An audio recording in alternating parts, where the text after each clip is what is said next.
India எவ்வளவு பெரிய நிலப்பரப்பு, இந்த நிலப்பரப்பு அளவிற்கு கடலுக்குள்ளே பிளாஸ்டிக் கழிவுகள்ங்கிறான். இதுக்கு என்ன செய்யறது? அப்ப ஒவ்வொன்றையும் நாம் சரி செய்ய வேண்டிய கட்டாயத்தில் இருக்கோம். இப்ப மூச்சு காற்றை விற்று கார் வாங்கிய கதை என்று ஐயா நக்கீரன் அவர்கள்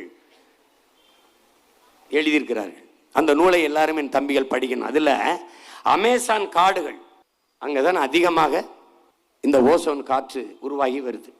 அந்த அமேசான் காடு உலகத்தின் பூமியின் நுரையீரல் என்று அந்த அமேசான் காடுகளுக்கு பேர். அந்த காடுகளை 5000 ஏக்கரை அழிக்கிறான்.